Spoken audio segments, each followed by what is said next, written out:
Hello' everyone, welcome back to my mini blog. আজি এখন আদিবাসী সম্প্ৰদায়ৰ এংগেজমেণ্টলৈ মোৰ নিমন্ত্ৰণ আছিলে। সেয়ে মই আৰু চুনুবা আহি গৈছোঁ ধিৰাই মাজুলীলৈ। এয়া হ'ল কইনা এতিয়া বহি আছে, যিহেতু বাহিৰত এয়া চলি আছে নিয়ম কানুনবোৰ। আৰু এই যে কইনাৰ কাৰণে আনা যিবোৰ বস্তু আনিছে সেয়া লৈ এতিয়া তেওঁলোকে ভিতৰলৈ কইনাক সজাবলৈ আহিছে। আৰু প্ৰথমতে তেওঁলোকে অকণমান হালধি লৈ এনেদৰে কইনাক লগাই লৈছে। আৰু এয়া চাই মাহীয়েকৰ কান্দা চুৰ হ'লেই। আৰু বাকী শাৰী পিন্ধাই তেওঁলোকৰ যি অলংকাৰ আছে সেয়া পিন্ধাই দিছে। আৰু এইফালে আহি গৈছে চাহ আৰু পিঠা। এইফালে আমাৰ চাহ খোৱাও হ'ল আৰু কইনাৰো ৰেডি হৈ গ'ল।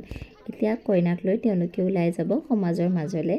আৰু বাকী চব নিয়ম নীতি কৰা হ'লেই এয়া নিয়মখিনি সম্পূৰ্ণ হ'ল। আৰু এইজনী চাওকচোন, টিকলি মাইনা ইমান মৰম লগা নহয়নে? আৰু এয়া কইনা আমি গোটেইকেইজনী বহিছোঁ এতিয়া দুপৰীয়া সাজ খাবলৈ। ধেৰ আইটেম আছিলে আৰু সকলোবোৰ আইটেমে বহুত টেষ্টি হৈছিলে।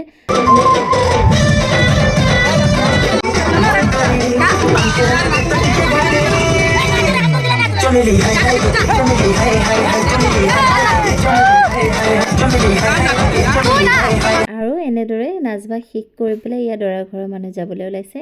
ইয়াতে আজি মিনি ব্লগটো এণ্ড কৰিছোঁ। Till then bye bye.